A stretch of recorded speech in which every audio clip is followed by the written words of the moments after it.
எல்லாருக்கும் வணக்கங்க. என்னோட சேனலை சப்ஸ்கிரைப் பண்ண எல்லாருக்கும் ரொம்ப ரொம்ப நன்றி. இன்றைக்கி நம்ம இட்லி, தோசை, பூரி, சப்பாத்தி, ஆப்பம் இது கூட எல்லாம் வச்சு சாப்பிட்றதுக்கு சூப்பரான தக்காளி கொத்து தாங்க எப்படி செய்கிறதுன்னு நான் உங்களோட ஷேர் பண்ணிக்க போகிறேன். இது ரொம்ப ரொம்ப ஈஸியாக ஒரு டிஃப்ரெண்ட்டான ஸ்டைலில் செய்யலாங்க. வாங்க இப்போ வீடியோக்குள்ளே போகலாம்.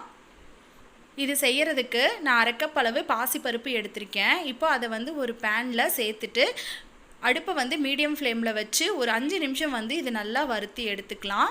அதனோட மணம் வர வரைக்கும் நல்லா வறுத்தி எடுத்துக்கலாம். பாருங்கள், இந்த மாதிரி மீடியம் ஃப்ளேமில் வச்சு நம்ம வறுத்தி எடுத்துக்கலாம். அந்த பாசிப்பருப்போட மணம் வந்ததுக்கப்புறம் நம்ம ஸ்டவ் ஆஃப் பண்ணிவிட்டு இதை ஒரு குக்கரில் சேர்த்து நம்ம வேக வைக்க போகிறோம்.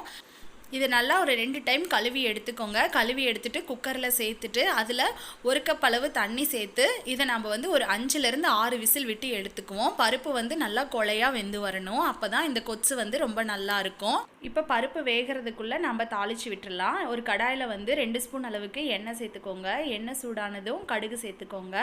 கொஞ்சமாக கடலைப்பருப்பு சேர்த்துக்கோங்க. இப்போ பருப்பு நல்லா செவந்து வந்ததும் நான் இன்றைக்கி ஒரு மீடியம் சைஸ் பெரிய வெங்காயத்தை இந்த மாதிரி சின்னதாக கட் பண்ணி சேர்த்துருக்கேன். அதை இதில் சேர்த்துடலாம். சேர்த்துட்டு ஒரு கொத்து கருவேப்பிலை சேர்த்துக்கோங்க. இப்போ வெங்காயம் நல்லா வதங்கி வரணும். நல்லா வதக்கி விட்டுக்கோங்க. இப்போ வெங்காயம் நல்லா வதங்கி வரும்போது ஒரு 2 பச்சை மிளகாயை இதில் சேர்த்துக்கலாம். ஒரு 4 பல் பூண்டை நல்லா இடிச்சிட்டு சேர்த்துக்கோங்க. அது வாசனை ரொம்ப நல்லா இருக்கும் இந்த கொத்துக்கு. இப்போது இதனோட பச்சை வாசனை போகிற வரைக்கும் நம்ம நல்லா வதக்கி விட்டுக்கலாம். வெங்காயம் ஒரு கண்ணாடி பதம் வர வரைக்கும் நல்லா நம்ம வதக்கி விட்டுக்கலாம்.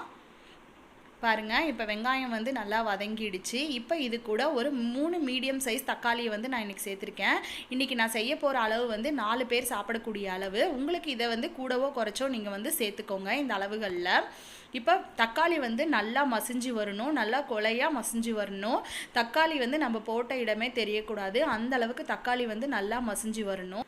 இப்போ அரை ஸ்பூன் அளவு மஞ்சத்தூள் சேர்த்துக்கலாம். கொஞ்சமாக உப்பு சேர்த்துக்கலாம். தக்காளி நல்லா மசிஞ்சு வரும். கூடவே ஒரு 1.5 ஸ்பூன் அளவுக்கு குழம்பு மிளகாய் தூள் சேர்த்துக்கலாம். சேர்த்துட்டு இது எல்லாத்தையும் நல்லா மிக்ஸ் பண்ணி விட்டுக்கலாம். இப்போ அடுப்பை மீடியம் ஃப்ளேமில் வச்சுட்டு இதை ஒரு 5 நிமிஷம் மூடி போட்டு மூடி வைக்கலாம். தக்காளி நல்லா வெந்து வரட்டும். இது அப்படியே இருக்கட்டும். 5 நிமிஷத்துக்கு அப்புறம் நம்ம பார்க்கலாம். நான் இப்போ வீடியோவில் காமிச்சிருக்க மாதிரி ஒரு துண்டு தேங்காவை இந்த மாதிரி சின்னதாக கட் பண்ணியிருக்கேன். இது கூடவே ஒரு அரை ஸ்பூன் அளவு சோம்பு சேர்த்து தண்ணி சேர்த்து நம்ம மைய அரைச்சி எடுத்துகிட்டு வந்துடலாம். பாருங்கள், இந்த அளவுக்கு நல்லா மைய அரைச்சி எடுத்துகிட்டு வந்துடுங்க. இப்போ 5 நிமிஷத்துக்கு அப்புறம் நம்ம ஓப்பன் பண்ணி பார்க்கலாம்.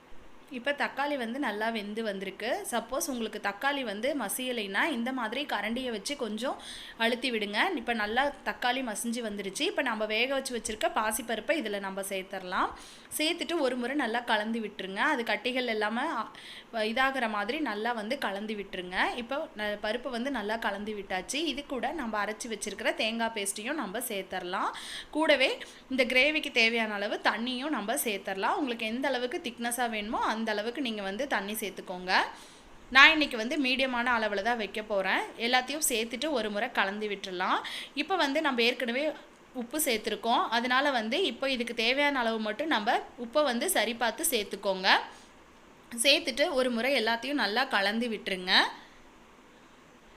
இப்போ இதையெல்லாம் கலந்து விட்டதுக்கப்புறம் இதை ஒரு மீடியம் ஃப்ளேமில் வச்சு ஒரு 10 நிமிஷம் நம்ம கொதிக்க விட்டு எடுத்துக்கலாம். அதனோட பச்சை வாசனை எல்லாம் போகிறது மாதிரி 10 நிமிஷம் நம்ம கொதிக்க விட்டு எடுத்துக்கலாங்க. இப்போ 10 நிமிஷத்துக்கு அப்புறம் ஓப்பன் பண்ணி பார்க்கலாம்.